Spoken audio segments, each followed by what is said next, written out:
Hello everyone, the sun is out today and I wanted to spend some time outside, so I thought to come here and give you a little update on a few things in the garden. I wanted to show you how the GreenStalk did after the frost that we had, not the frost, the cold snap that we had last weekend. I opened the GreenStalk during the day, especially if in sunny days like this, because it gets really warm. This is steel plastic and it will get very hot inside there.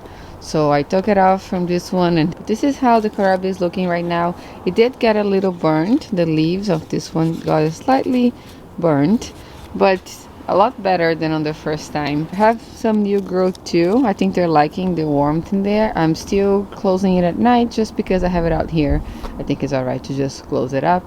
It gives me an excuse to come out in the garden a little more. But as you can see, that I showed that in the last video too, there's some of them that I was trying to still save it and keep them even though they have those leaves, but after thinking for a little bit I changed my mind. I just remembered that usually when I try to overwinter my kale, as soon as the temperature starts warming up, they start to bolt. So they start sending the side shoots and then try to go to flower. I love to eat those little young shoots, that's why I like to overwinter kale. So that made me think that that probably can happen with the kohlrabi too. Instead of actually getting bigger bulbs, which I thought I was going to get as an early spring crop, I might just get some shoots and flowers. So I still want to see it, you know, as an experiment. It would be nice to learn, but I'm not going to keep those ones that are not looking very good. I'm going to take it out, all of these little guys here, and only leave those two nice healthy looking ones. I'm also going to trim these outer leaves, the one that got slightly sunburned, and just leave the probably new nice growth inside. I will look at these herbs and stuff that are growing around. The pansies are looking good here too. It got slightly burnt, but it's looking very nice and green. This one here, I don't remember what it is. I think it's feverfew by the way the leaf looks like, so I'm letting it grow. The kale, it's also starting to have some new green growth here. So let's see how it goes. I will try to finish cleaning up these green stalks now and start resetting them for the new season. On this side of the garden, I have also cleaned it up a little bit more. I took it out, all of those pine leaves, branches that I had it to keep it warm in there, and I now only have one layer of the frost cover. This is where some of the flowers that I'm planting now in the spring are gonna come and be transplanted here really soon. I have a lot of this stuff. I was very excited when I mentioned the last video. If you guys tried something out, I want to clarify that too. It's not the whole row covers. I did that last year too. It's about using some of that stuff to cover it and insulate it during the night so that it doesn't get super cold. And the soil here is not frozen. I came here and put in some landscape staples just to make sure it stays nice and tight and there not too much air seeps in. But there's nothing in there yet. As I amended with compost, I have some leaves and stuff from last year, which I'm going to leave in there. It feels pretty good inside there. It is, we do get a little bit of shade in the morning because of this fence here. And just now in the afternoon is where we get very nice full sun, at least at this time of the year. A little bit later we get sun the whole day, but I still think I'm gonna put the flowers in here anyway. They might be happier here than they are in my basement downstairs. My basement's very dry, so I'm just going to close this again. I put some rocks in here too, just to try to minimize any air to go and seep in. So, but it's cool, it looks nice. The second layer that was on top of this, see, I gotta organize this again, but I put it out here. It was on this chair to dry out because we got a little bit of rain. It's fully dry now. I'm going to fold and keep it inside this little thing in here, which I'm storing a few things and also keeping the peas in. I put a little thermometer in there. Let me check this to check the humidity and the temperature. So humidity is very low, only 21%, and it's 61 Fahrenheit inside here. Well, look at this, the high is 104.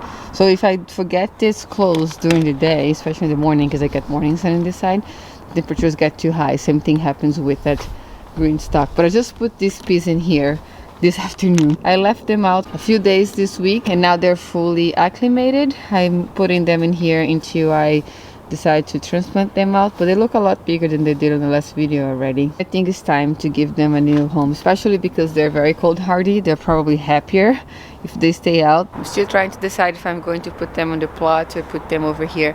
I haven't taken you guys to the plot in a very long time, but I have also set up a few of those low tunnels in there, and some of them, the flat part here in the back is actually against the fence that I have there, so the tunnels are facing this way. I think it's better for the sweet peas, so I'm probably gonna try to grow them in there, leave them protected, put them in the back, let them grow up a little bit, and once they're a little bit bigger, I'll remove the cloth and try to train them up to the fence. Let's see if it works. I also got a few things in the mail that I want to show you guys. I'm not sure if you guys are familiar, but there's a new sunflower breeder, Sunflower Steve, and he just created this most amazing variety of sunflowers. He used to be a flower farmer and is just now transitioning to be a seed company, become a seed breeder. So he did a seed bundle to help with funds to get his printer or something like this, and I decided to join in. He sent one of this hat with his beautiful logo, like the sunflowers kind of look like, and 2 packages of the varieties that he created. So the one that it's been on the internet and I've seen a lot of people growing is the Bengal, probably gonna say this completely wrong, the Bengal mix. I also follow him on Instagram. He posts a lot of the variations that they come in there.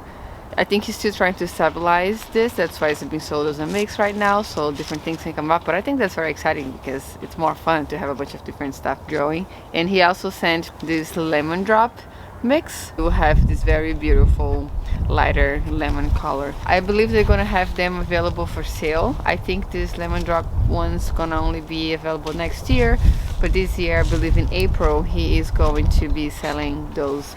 I wanted to jump in and buy it right away because, as I mentioned on my garden plant video, I'm trying to grow the flowers for my wedding.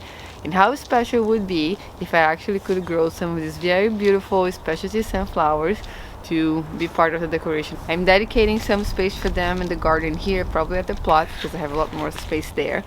But also we are going to have some space to grow, to try some different things at the house that we're having the ceremony at. There's 30 seeds in each package, not as many, so I'm still deciding how I'm going to plant them out, but I'm so happy that I was able to get some of the seeds. I think the bundle announcement went out at like 9 a.m. and then an hour or 2 hours later everything was already sold out. The 1,000 bundles that he had prepared was already sold out, so I'm very happy that I was able to get those seeds, and I can't wait to grow them in the garden and see how they're gonna look like. I like the hat too. I'm not a hat person, I don't really wear a hat, but this little flower one is kind of cute, so I don't know, maybe I'll give it a try through the season. And another thing that came in the mail, I impulse bought this and they just came now, the ranunculus, some more ranunculus. They came a little bit later than my first ones that I bought, and they are a lot bigger actually. I'm not going to recommend any of the companies for the ranunculus. I'm just thinking about it because I never grew them before, so we just let's see how it goes. I had 10 bulbs in different colors each. They're not bulbs, they are corms. The ranunculus are corms, and they are pretty big. Those here are much bigger than the first ones that I got. I already planted on my first one, so I have no comparison to show you, but this I can tell that look a lot bigger, probably about double the size. They look like these little leggy octopusy things. So this is how they look like now. They come dehydrated like this, dried like this. I think I can break this one in two. It looks like it wants to separate. Anyway, it comes dried like this, and then you're supposed to rehydrate them for about 3 to 4 hours and then plant them. The ones that I have planted have already sprouted. They are in my grow room downstairs. I showed a very quick sneak peek on how the grow room looked like on the last video that I posted. I will try to keep posting updates more often from now on. This time of the year I start getting excited and I really want to spend time outside or doing things for the garden, so I'll try to document as much as I can. I'll probably try to start this ranunculus very soon. I will soak them and start them soon, but I'm gonna end this video here. I'm gonna go ahead and start cleaning up this GreenStalk and tidying up this backyard for a little bit. Thank you so much for watching, and I'll see you next time.